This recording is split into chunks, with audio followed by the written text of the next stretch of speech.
Good afternoon, class.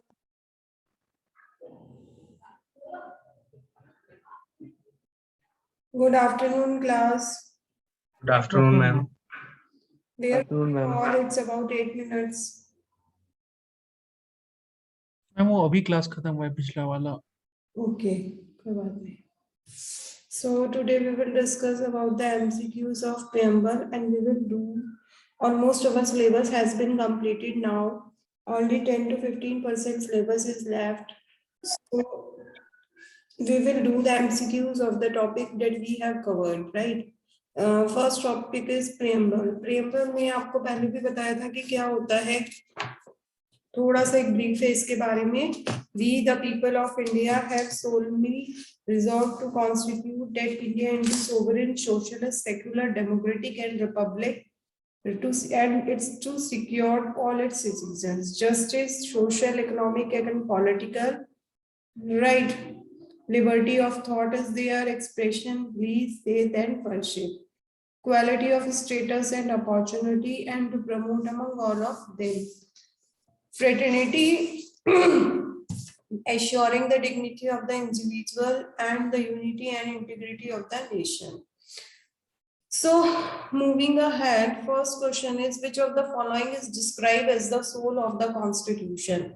So the soul of the Constitution is not fundamental rights, not fundamental duties, not directive principles of state policy. The preamble is the soul of the Constitution through which our Constitution runs. Because in preamble we have decided social, economic and political justice. We all are sovereign, socialist, democratic and republic too. That's why it's called the soul of the Constitution.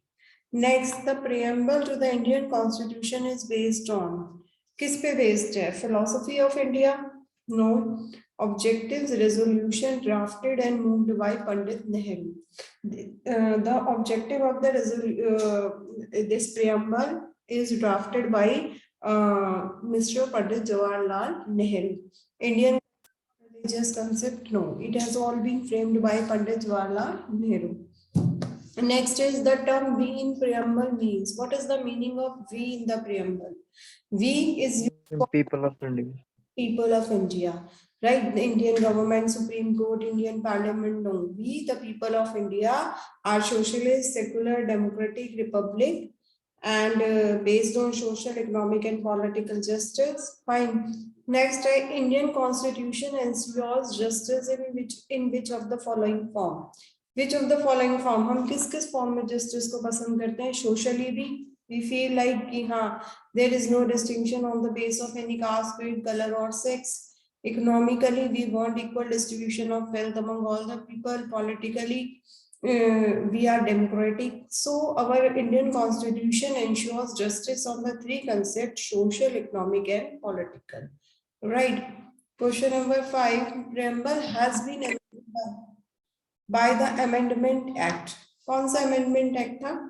27 Constitutional Amendment, 42 Constitutional, 44 and 40. It is by 42 Constitutional Amendment Act. ठीक है, कब amendment करा था इसका? 42 Constitutional Amendment Act. Question number 6. In which case the Supreme Court specifically opined that preamble is not a part of the Constitution.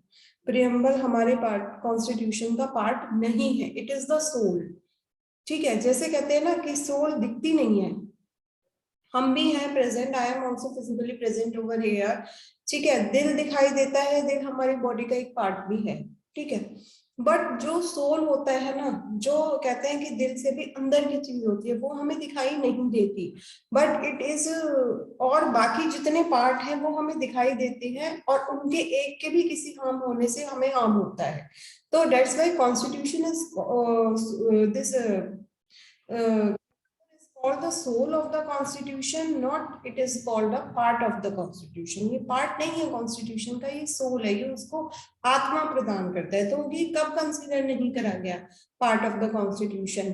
पहला है Berubari union case, Keshavananda Bharati case, both A and B, D none of the above. That is called बैरू-बेरी union case. Who will call? But tell me about the बैरू-बेरी union case. Yes. What is Berry-Berry Union case? Are you any idea about that case? No ma'am. Read more about it. इसमें क्या था कि मैंने भी थोड़ा सा net पे पढ़ा है, तो इसमें ये बताया बैरूबेरी केस में कि जब इंडिया और पाकिस्तान का डिवीजन हुआ था, तो इंडिया और जो किसी कर्नल ने करा था, कोई बाहर ब्रिटिशर ने ही किया था किसी ने, तो माउंटबेटन ने मैम। हाँ हाँ, आपको पता है?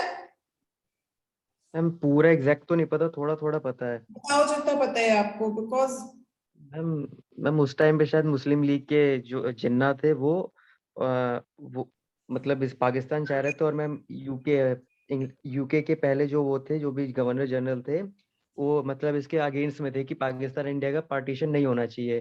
बट मैम जो दूसरे जो उन्होंने गवर्नर भेजे, लॉर्ड माउंटबेटन, उन्होंने बिना कुछ देखे सोचे समझे मतलब बहुत कम टाइम में एक लाइन खींची, उसके थ्रू उन्होंने वो कर दिया, बंटवारा करा। और जो कश्मीर था, कश्मीर के कोई राजा वाजा थे वो हिंदू थे, और जो कश्मीर में लोग थे वो ज्यादातर मेजोरिटी में मुस्लिम थे। तो उनको ये डर था कि अगर पाकिस्तान में चले गए तो वहाँ के मतलब वो रहेंगे नहीं, और इंडिया में रहेंगे तो यहाँ पे मुस्लिम कुछ ऐसा ज्यादा कर गया था, तो उन्होंने, और जो उन पे ये था कि कोई फोर्स नहीं था कि आप किसी के संग जाओ, तो आपकी मर्जी थी पाकिस्तान के संग जाओ या इंडिया के संग जाओ। तो मैम कुछ ऐसा टाइप का था, एग्जैक्ट नहीं पता मैम। बेसिकली इसमें ये है कि बैरूबेरी, वेरी गुड। बैरूबेरी ना एक जगह थी मैप के अंदर। तो बैरूबेरी को क्या करा गया था, जैसे ही बता रहे हैं, कुछ ऐसी कॉन्फ्लिक्ट था कि जब बाउंड्री डिसाइड करी गई इंडिया और पाकिस्तान के बीच की, and the boundary is decided by this red Cliff. Red Cliff ने ये बाउंड्री डिसाइड करी थी, जो आपका बाहर के ही थे, एक इंग्लिश ऑफिसर थे, तो उन्हीं के नाम से ये बाउंड्री भी रखी गई थी। लाइन, दैट को line was called the red Cliff line, ठीक है, जिसने इंडिया और पाकिस्तान को डिवाइड करा था। तो जब उन्होंने क्या करा, रिटर्न में इंडिया को रिटर्न में तो उन्होंने बैरूबेरी दे दी थी, बट ओरिजिनली क्या था कि बैरूबेरी किसके पास में थी, वो पाकिस्तान के पास में थी। जो फिजिकली देखी जा रही थी लाइन, बाउंड्री लाइंस, तो वो जो थी ना, वो पाकिस्तान के पास थी, Berubari in the map of Pakistan. जो डिस्प्यूट रहा, dispute continue till Nehru Noon agreement was sign in between India and Pakistan. तो इसी के चीज को बोला गया था बैरूबेरी यूनियन केस, कि रिटर्न में तो एग्रीमेंट था ये, बट रिटर्न में तो ये इंडिया के पास नहीं, इंडिया के पास, फिजिकली में ये पाकिस्तान के पास थी। तो उसी के लिए जो केस हुआ कोर्ट में या जो कुछ भी हुआ, तो that is called the Berubari union case. उसमें पंडित नवाब नेहरू का भी कुछ बहुत बड़ा रोल है इस चीज में, तो उसको पढ़ना। एक दो केसेस में, बैरूबेरी यूनियन केस और दूसरा है केशवबंदा भारती केस। आपके सिलेबस में भी ये है कि प्रियम्बल को ये तो बोला गया है that it is the soul of the constitution, but it is not a part of constitution. In certain cases the decision has been made by the Supreme Court of India, right? तो ये दो cases बहुत interesting cases हैं। केशवंदा का भी मैंने थोड़ा सा ही केस पढ़ा था, ज्यादा नहीं पढ़ पाई मैं भी। Just hold on. उसके बाद, in which case the supreme court rejected the earlier opinion had that preamble is an integral part of the constitution. अब ऐसा कौन सा था जब सुप्रीम कोर्ट ने रिजेक्ट करी ओपिनियन और प्रियम्बल को कंसीडर करा एज एन इंटीग्रल, की एक अलग पार्ट है कॉन्स्टिट्यूशन का। अभी तक तो हमने प्रियम्बल को कंसीडर करा that it is the soul of the constitution. Now we in this case we considered it as an integral part of the constitution, की जिसको अपने से अलग नहीं किया जा सकता। That it is in the Keshavananda Bharati case. He was somehow related to कुछ गुरु वगैरह थे, ये कुछ उससे रिलेटेड केस था। Yes, do you have any idea about that? Yes ma'am, ये केस हुआ था केशवनंद भारती और स्टेट ऑफ केरला के बीच में। Yes, ये इसमें लाइक पार्लियामेंट के पावर्स का डिस्क्रिप्शन हुआ था इसके जजमेंट में, किस हद तक वो कॉन्स्टिट्यूशन को बदल सकते हैं। कुछ लाइक जो बेसिक स्ट्रक्चर है उसे चेंज नहीं किया जा सकता। हाँ, 83 to 84 डेज तक ये पूरी हियरिंग चली थी। 2 जजेस थे इसके अंदर और पूरे चैलेंजेस हुए थे इस केस में। तो ये दो केस मेन है इसके, इनको थोड़ा सा थ्रू आउट जाना, नेट पे दे रखा है इनके बारे में। The preamble states that the constitution rights is authority from, कहाँ से अथॉरिटी मिली है प्रियम्बल को, राइट कहाँ से मिले हैं कॉन्स्टिट्यूशन में? इंडियन कल्चर से, government of India, the people of India, the princely states? No, the people of India. हम ही तो बोलते हैं we the people of India, secular social, तो हमें कहाँ से राइट मिले प्रियम्बल को? पीपल ऑफ इंडिया से। As per preamble, date of adoption of the constitution is, हमने कब अपने कॉन्स्टिट्यूशन को अडॉप्ट करा? 26 जनवरी 1950, 26 नवंबर 1949, 11 दिसंबर 1946 and none of the above. That is 26 November 1949. Which part of Indian Constitution expressly declares that India is a sovereign, socialist, secular, democratic republic? कौन सा part दिखाता है? प्रियम्बल। नेक्स्ट है economic justice as one of the objectives of the Indian constitution has been provided in. What is the meaning of economic justice? क्या meaning होता है economic justice का? Yes class, what is the meaning of economic justice? Ma'am, justice related to economy. अभी बताया था मैंने Ayush. Economic justice का मतलब होता है there is equal distribution of wealth among the people. हमारी कोशिश रहेगी कि हम लोगों के बीच में बराबर धन का बंटवारा करें। इकोनॉमिक बेस पे धन की मतलब कमाई के बेस पे या पैसे के बेस पे हमारे देश में कोई भी अलगाव ना हो, मतलब किसी भी तरीके का डिस्टिंक्शन ना हो। We always try to have the equal distribution of income among all the Indians, right? Next, so economic justice as one of the objective of the Indian Constitution has been provided in, कहाँ पर है? Preamble and fundamental rights में है, preamble and the directive principles of state policy or fundamental rights and directive principles of state policy. That is in the directive principles of state policy and the preamble of the Constitution. Next है 13th में, the correct sequence of the following words in the preamble is, first is sovereign, socialist, secular, democratic, republic. Sovereign का मतलब क्या होता है? इनका meaning भी तो पता होना बहुत जरूरी है।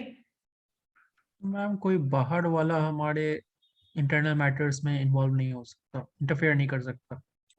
यस, और सोशलिस्ट? सोशलिस्ट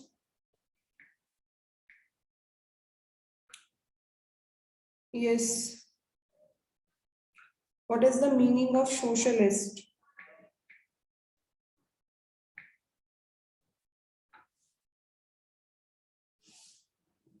सामाजिक। yes, सामाजिक तो हो गया, मतलब हम किसके लिए काम करते हैं? हम केवल लोगों के लिए काम करते हैं। we deal with the public। हम जिसे कहते हैं ना बंदा बहुत ज्यादा सोशल है, मीन सबसे अच्छा व्यवहार रखते हैं, सबसे बना के रखने की कोशिश करते हैं। सेक्युलर? धर्मनिरपेक्ष। यस, हमारे यहाँ पे धर्म के बेस पे कोई भी अलगाव नहीं है, कुछ भी नहीं है, ठीक है, हम सब एक जैसे ही हैं, ठीक है। डेमोक्रेटिक हमारे द्वारा ही बनी हुई है सारी, एंड रिपब्लिक एक कानून फॉलो हो रहा है।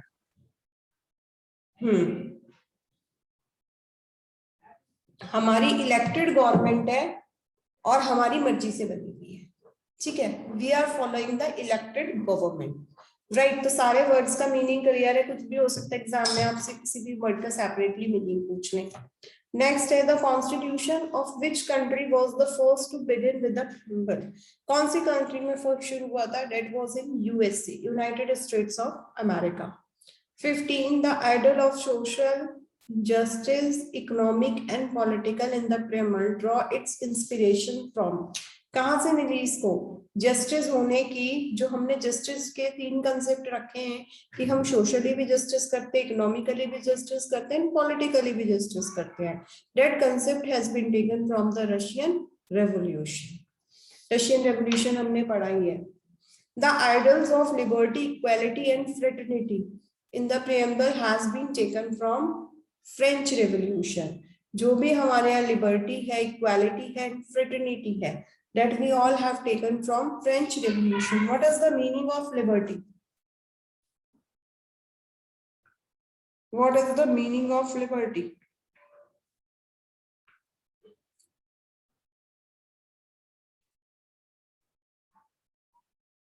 लिबर्टी का मतलब यही तो होता है, हम बोलते हैं हमारे पेरेंट्स हमारे लिए बहुत ज्यादा लिबरल है. Liberal means they are giving us, they have given us the freedom to go anywhere to do what we want.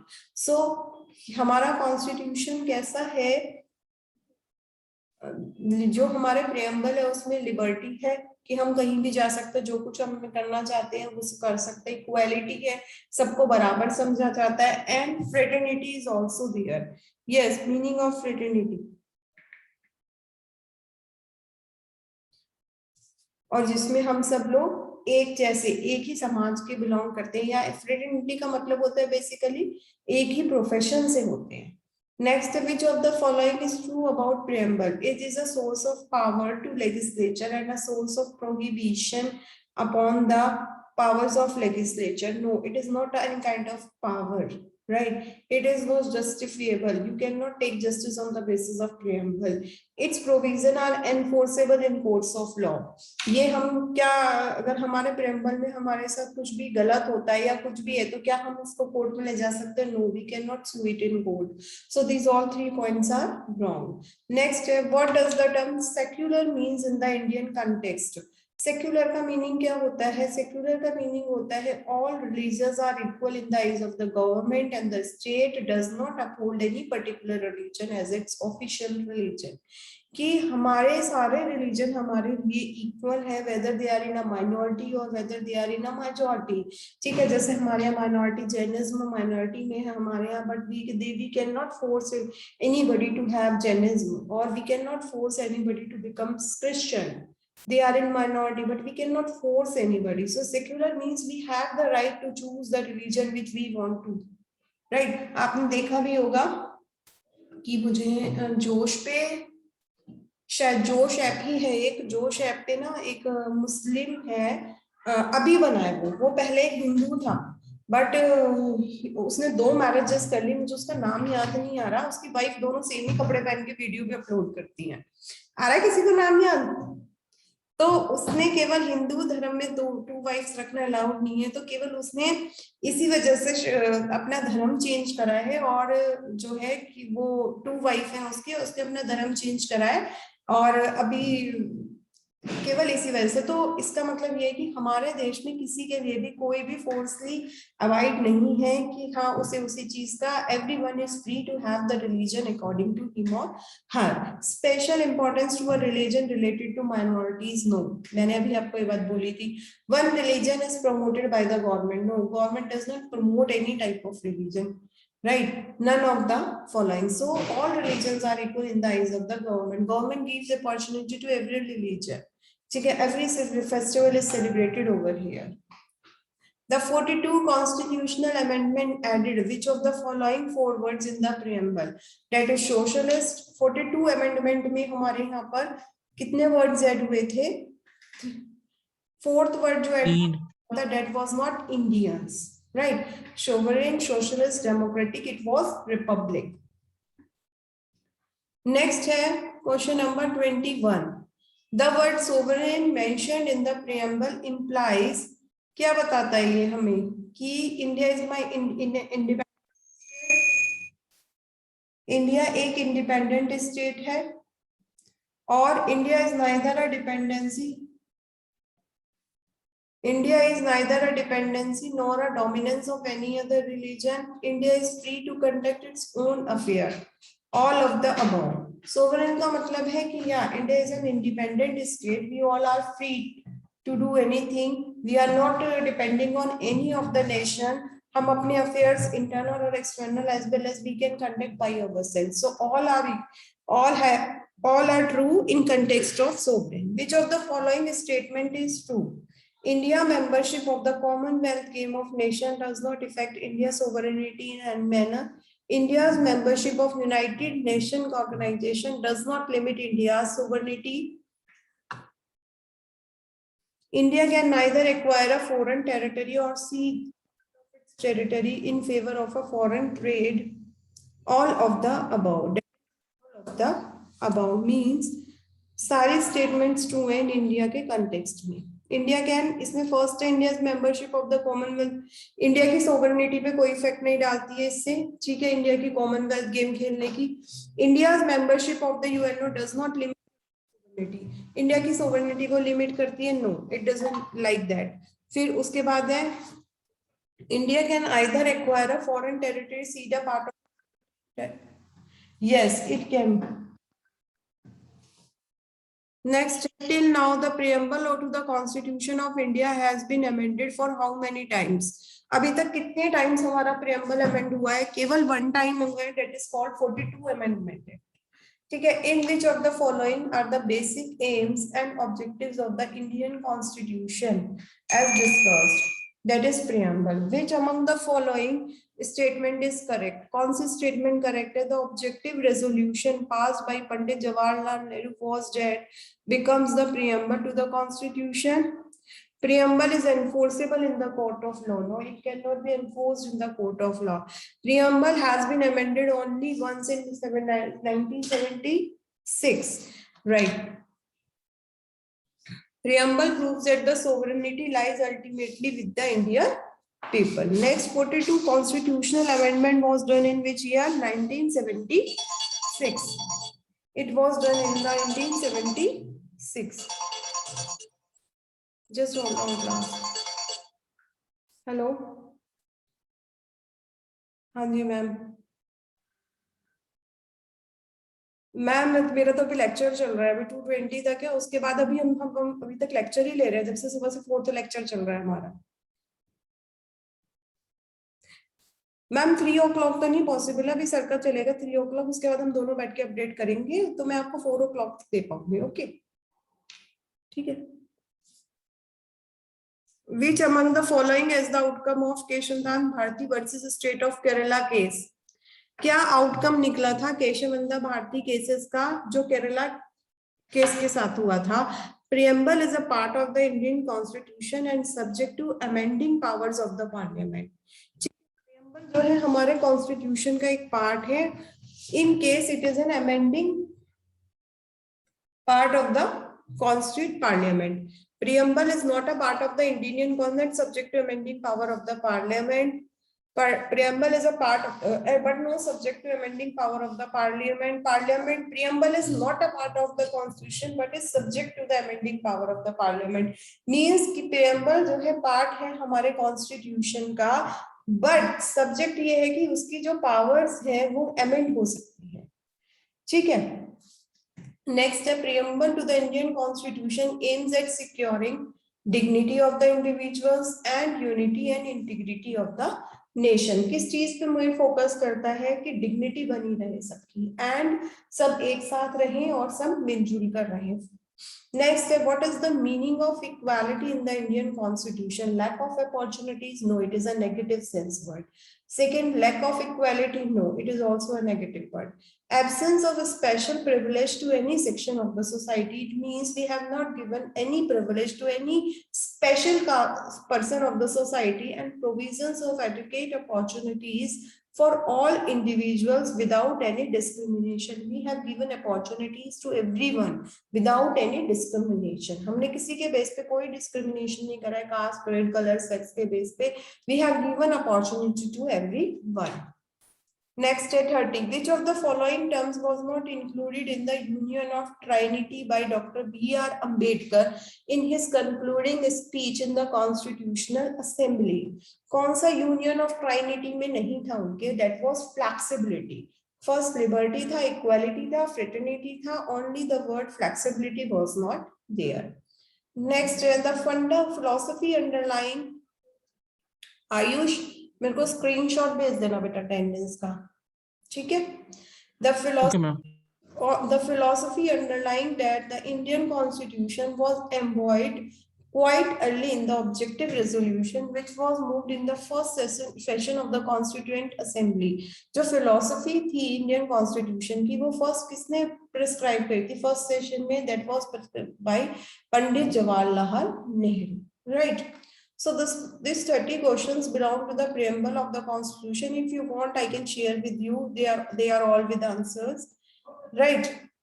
और नोट्स भी मैं शेयर कर दूंगी. बस अभी तो मेरे बेटा 3-4 दिन से तबीयत खराब थी तो मैं इसलिए कुछ कर ही नहीं पाई हूँ. तो आपके नोट्स शेयर कर दूंगी मैं आपको और ये वाला एमसीक्यू भी शेयर कर दूंगी. अब हम डेली एमसीक्यू ही करेंगे.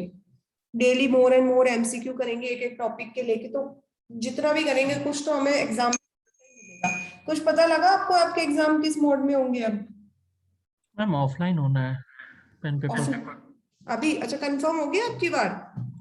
Yes ma'am. अच्छा तो कब से कोई मतलब डेट आई है? टेंटेटिव डेट हम 30 नवंबर से आएगी. क्या क्या 30 नवंबर के बाद से मिलेगी? पता लगेगी? Yes ma'am. Yes ma'am. अच्छा तो मतलब दैट इज कंफर्म. तो you are going for offline exams and that would be I hope वो तो सारे आपके सब्जेक्टिव ही होंगे फिर, है ना? Yes ma'am. Ma'am previous year question paper मिल जाएगा? बेटा मैं सर्च कर दी हूँ, है ना? फिर अब हम वो भी डिस्कस करेंगे. With this objectives we will also discuss the subjectives to.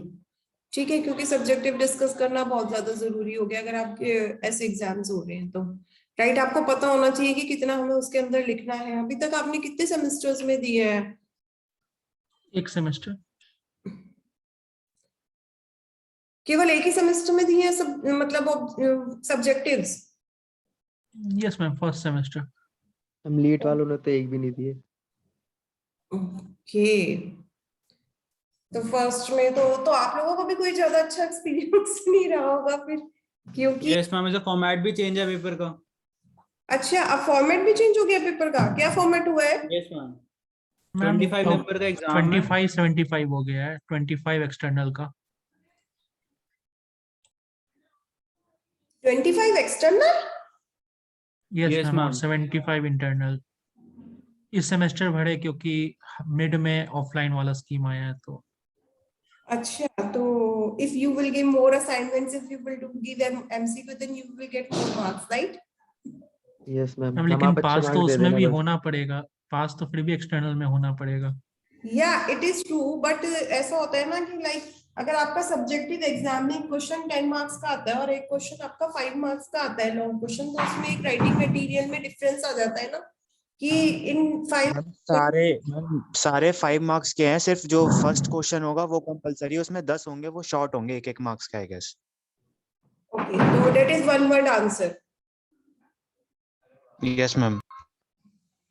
वो आपका वन वर्ड आंसर होगा. उसमें ये मतलब मुझे लग रहा है इन लोगों ने ना ऑब्जेक्टिव और सब्जेक्टिव दोनों मिक्स कर दिए हैं कि जिससे आपको, क्योंकि अब आप काफी टाइम से राइटिंग हैबिट में नहीं हो तो इस वजह से थोड़ा सा राइटिंग में डाल दिया है.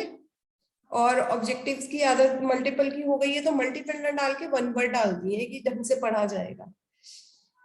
तो that will be a tough task for all of you. अगर किसी को सॉफ्ट कॉपी चाहिए होगी ना तो मेरे पास सॉफ्ट कॉपी है कॉन्स्टिट्यूशन ऑफ इंडिया की, but it is a very wide book. If you want I can share with you. पढ़ना चाहो तो मैं किसी एक ही ईमेल आईडी पे दे देती हूँ, तो या तो वो तुम्हारा कोई इनफॉर्मल ग्रुप बना है ना तो उस पे शेयर कर लो. किसी भी एक की. वैसे बुक है तो ऑफिशियल ग्रुप पे भी तो डाल ही सकती हैं आप. हाँ ऑफिशियल भी डाल सकती हूँ, उसमें भी कोई. मैम क्लासरूम अपलोड कर दो.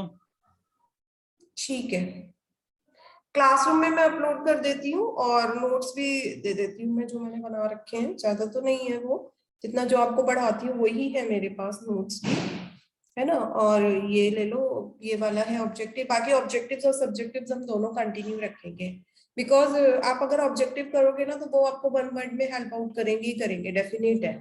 अब जैसे इसमें हमारा क्वेश्चन आ गया वी कई बार आ गया तो हमें अब भी लर्न हो गया है कि हाँ वी अगर कहीं आता है इन कंटेक्स्ट ऑफ प्रियम्बल तो इट मींस कि पीपल ऑफ इंडिया है.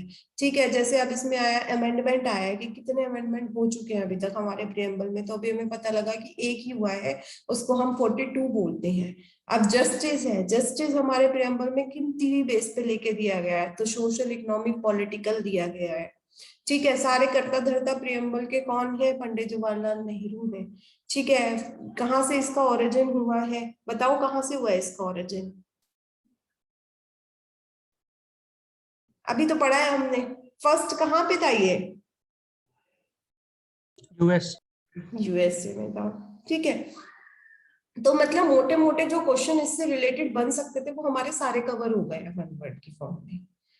ठीक है, अब डेली डेली अगर करेंगे, अभी तो बहुत टाइम है हमारे पास, 10-15 दिन में पूरा ही कॉन्स्टिट्यूशन ऑफ इंडिया रिवाइज हो जाएगा। बस थोड़ा सा डिस्क्रिप्टिव का रहता है, डिस्क्रिप्टिव का मैं कोशिश करूंगी आपको क्वेश्चंस के साथ आंसर्स भी दे दूं, क्योंकि ना ऐसा होता है कुछ सब्जेक्ट ऐसे होते हैं कि आप कितना पढ़ लो वो तब भी कम होता है। It is the same subject, क्योंकि इसका कंसेप्ट ही बहुत बड़ा है, बहुत बड़ा सब्जेक्ट है ये। हम इसको पूरा मतलब बहुत ही मुश्किल होगा, पूरा कैसे कवर करेंगे? इसकी कोई स्टार्टिंग पॉइंट नहीं है, इसका कोई एंड पॉइंट नहीं है। ठीक है, questions, variety of questions is there. तो जितना अभी लॉन्ग क्वेश्चंस में तो मैं ये कोशिश करूंगी जितना आपका पुराना सब आ चुका है उनका विद आंसर्स आपको मैं दे दूं। ठीक है, उसमें मुझे थोड़ा सा टाइम लगेगा। फॉर द मीन टाइम हम लोग ऑब्जेक्टिव पे फोकस करते हैं, और मैं आपको भी यही बोलूंगी कि जितना आपको पता है वो तो बेस्ट है ही है, बाकी जितना आपका आया हुआ है और जो मैं ऑब्जेक्टिव्स आपको करा रही हूँ उन्हीं पे फोकस रखो। कुछ ना कुछ मिलेगा जरूर, ऐसा नहीं है कि नहीं मिलेगा। ठीक है, ओबीवी वगैरह में भी शायद आपको मिला ही होगा ऑब्जेक्टिव क्वेश्चंस में से, तो इसमें भी मैं मेरी यही कोशिश रहेगी कि ज्यादा से ज्यादा फोकस करो ऑब्जेक्टिव्स पे, कि आपके जो 10 मार्क्स हैं एटलीस्ट आप उनमें से 10 मार्क्स बता रहे हो ना ऑब्जेक्टिव के, वन वर्ड के 10 मार्क्स है ना आपके? मैम अभी तक Yes, तो ma'am, ऐसा ही MCQ लग 10 रहा है। marks है। है ना? यस मैम 10 ही है।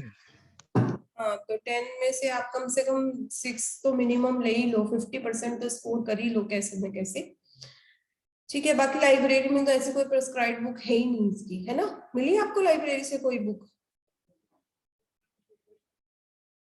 मुझे तो लाइब्रेरी हम से, मना करते हैं। हाँ मेरे पास मैम नहीं है लाइब्रेरी वहाँ। में नहीं है बुक। हाँ मेरे पास भी लाइब्रेरी से सॉफ्ट कॉपी ही आई है।